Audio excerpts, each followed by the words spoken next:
Hey Legions, happy news day! If you haven't noticed already, there was a new Legion Space update of 1023. If you missed our video on that, I'll link it in the description below. I won't cover it all right now, but we've got some great new updates for performance profiles as well as a load of custom quick settings icons, so check out our video for all of that. Now we've also had a huge roadmap update going quite far out, so I'll give it a bit of a summary here. For the more immediate updates planned for mid-December, we've got the joystick dead zone adjustment options finally looking to be coming before the end of the year, as well as Xbox map to Legion left and right stick, trackpad vibration switches, and some bug fixes for the lighting effect. And finally, for December, they are looking for fix for controller input duplication in the right menu in games when the window's in focus. So if you haven't seen this one, it's when you are in game and you get some issues with the quick menu also controlling your games and it flicking around all over the place. So hopefully that gets fixed soon. For late December, early January, we've got some promises of some new graphics drivers, BIOS and firmware updates incorporated into Legion Space, so you don't have to rely on the manual or alternate update paths.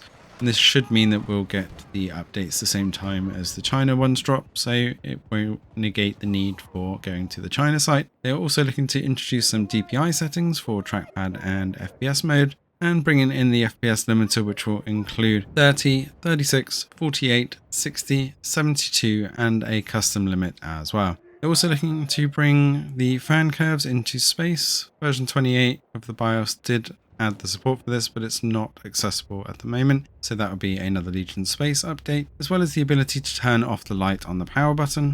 I know this can be quite annoying when you put it to sleep and it still pulses, and adjust the automatic sleep timing on the controllers. They're also looking to change the left and right trigger dead zone and activation points, but this is only a tentative update and might not make it into the December-January release. Looking a bit further out, the things on their roadmap at the moment for Q1 in 2024 is key customization and mapping with high priority, but this does require coordination between a lot of teams, hence there is no timeline on this one, as well as the use of left and right triggers for mouse clicks, which will get allowed by the key customization and key mapping. This is more for the desktop mapping so that you're not bound to the right triggers all the time, as well as the ability to hide games in space, and implementing a desktop mode or similar for controller actions, similar to the ROG Ally for those that are familiar with that, and bringing in taskbar system tray minimization of space. At the moment, the Legion R key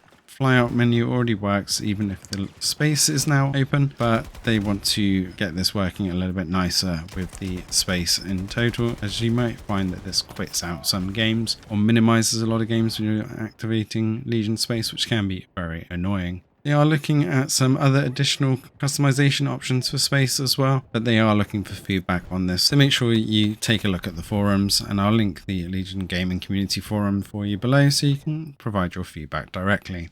In case you missed it, the V28 BIOS is the beta BIOS, and if you haven't seen our video on that, I'll link that in the description below, but they are looking to officially release version 28 in the next few weeks, but they are still testing and it will be dependent on the feedback from the beta BIOS. Along with the beta BIOS, the test drivers were also released, but these will not officially released as is, and the next iteration will further improve these drivers, but they are looking to release around mid-December. So the beta BIOS and drivers both looking to come officially by the end of the year, but no exact timeline at this point. They've also said that they are working really hard on their hardware support, giving 10% off the accidental damage protection as well, and they are looking at other services. Let us know if you're interested in any of the hardware stuff.